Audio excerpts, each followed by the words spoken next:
من السياسة والنجوم تاع السياسة إلى الفن ونجوم الفن. الله يرحم أحمد بن بوزيد، والله يرحم الشيخ عطلة في ذيك الرقدة. على بالكم باللي هذا النهارات كان مهرجان تاع قرطاج في تونس، والمهرجان تاع قرطاج على بالكم احنا رانا جيران. تونس عرضوا الفنانين والفنانات والنجوم، راحوا. وهذا الفيديو اللي راه طاح وقيل اليوم راه داير حاله تاع الفنانه بهية راشدي. بكات. علاه بكات؟ قالت لك اهانونا واهانوا الجزائر. اهانوكم انتوما الوفد، ما اهانوش الجزائر وما اهانوش الحكومه الجزائريه. انا راني يا خالد اهانوك، يا طفل انت اهانوك. حسين اهانوك ولا ما اهانوكش؟ قال لي حسين ما اهانونيش. اما الاهانه انتوما الوفد اللي رحتوا بهدلتوا بينا. انا نقولها لكم طاي يا بهية راشدي والجماعه اللي راحوا معاك، انتوما رحتوا لتونس في مهرجان قرطاج، راكي تقولي بلي قعدونا في الظلمه وعطاونا طابوريه تاع بلاستيك، ما كبروش بينا. انا كون جيت بلاصتك مثلا ندخل يعطوني طابوريه تاع بلاستيك، ما تكبيش. سقم الكاميرا تاعك في اللارجي، هاو يسقم الكاميرا. مسخري بينا، اهانوك. طبقي نخرج في ذيك الليله، والله ما نباتها في تونس، والله ما نباتها في تونس، والله ما نباتها ليله، والله غنجي هابي نجي ستوب. اهانونا، انتم رحتوا تمثلونا، اهانوكم سي بون. ولي سيريا قال لك ولي سيري، ولي البهية راشدي نشوفوا واش راهي تقول ومن بعد نحكوا عليها. اطلق. شنو رايك بهية في رأيي في ماذا؟ في كاع المهرجان هذا؟ أنا إذا كان قعدت يوم هذا اليوم الأخير كان عندي أمل أني نشوف الجزائر اللي شاركت في هذا المهرجان تأخذ جائزة في الجزائر تاخذ جائزة. لكن من بداية وجودي في هذا المهرجان وأنا نحس باللي الوفد الجزائري لا قيمة له. لا قيمة له.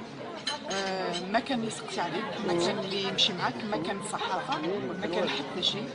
وفي النهاية كامل تصور واش وقع لنا اليوم. راك كنت حاضر عماد، كنت حاضر انه ديزانفيتاسيون معنا. كي دخلنا قعدونا في الصف الاخير مظلم، الظلمه ما كان مظلم والو فيه الا الناس اللي ماشي معروضين بلا عرضه. احبس قال لك اللي يروح قال لك اللي يروح بلا عرضه يبات بلا فراش. حسين قال لي بصح معروضين، هذه هي عرضه فوق القلب. روح كمل. في دي شاز نو بلاستيك. نو بلاستيك وي. هذه هي الجزائر، هذه هي الثقافه. علاش تعرضونا؟ علاش تعرضونا؟ انت لا قعدتي. احبس علاش تعرضونا وانت لا قعدتي؟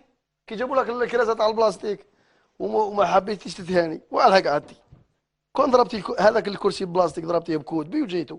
كمل يا حسين. عرضنا الجزائر، اذا كان تعرضوا الجزائر ما تعطيهاش قيمه لبناتها. يا ولد احبس فاصل. القيمه تاع الجزائر ماشي هما اللي يعطونا القيمه، احنا اللي نديروا قيمه لارواحنا. الجزائر احنا اللي هناها، احنا ابناء الجزائر اللي هنا الجزائر. رايح انا ينعلبوا التكريم، ما نحتاج انا التكريم تاعو كاع. اهني نضرب الشاز البلاستيك هذاك بكودبي ونجي جاي، والله غير عابي نجي عابي. كمل يا حسين. راك خسرت كل شيء يا اخي. انا خسرته، عاودي راهي عليا وقيل، راهي عندنا ويا. قول والله يا اخي بناتها وبناتها وابنائها، راك خسرت كل شيء يا اخي. روح، هذه هضره معاك. خسرت كل شيء، خسرت الجزائر والحكومه الجزائريه. يا حبسي لا حبسي يا حبسي يا الاستاذه بهية راشدي. الحكومه ما تتصرفش تصرف تاع الفن هذه والاخر والمهرجانات. الحكومه عندها قنوات دبلوماسيه، ما نخلطوش. انت يا رحتي تمثلي الوفد الجزائري لقيتي اهانه، اضربي مبكوت بي وروحي. واش حبيتي الحكومه؟ حبيتي نديروا قيره مع الناس؟ هذوك اللي يتهانوا نديروا معاهم حربه. هذوك اللي انتوما ما احنا يا جماعه يا الفنانين يا الفنانات يا اللي تمثلوا الجزائر، كي تروحوا وتلقاو موقف كيما هكذا طبق خويا. هاو انت تبات تسمى وتضرب في الكروفات ومنا ورقصني يا قاطع من بعد على اسمنا تجي تقول لي اهانونا اهانونا. انا تهيني في ذيك البلاصه نحن ننتقد موقف. كمل. الشعب الجزائري لاني انا اسمي باهيه رشدي، في بلدي يحترموني ويحبوني قد ما نحترم. معليش ما قلنا والو.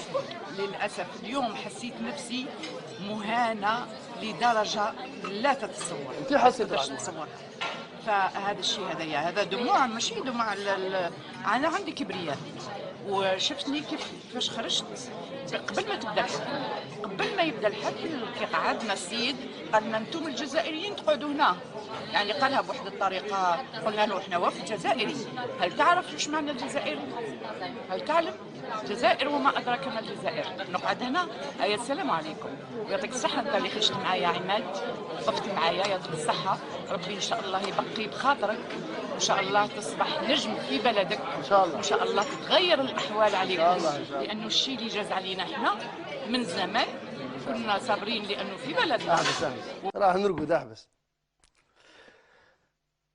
حسين هبطها لك واش نديروا له؟ ها؟ لا نقول لك حاجه نخليها معلقه.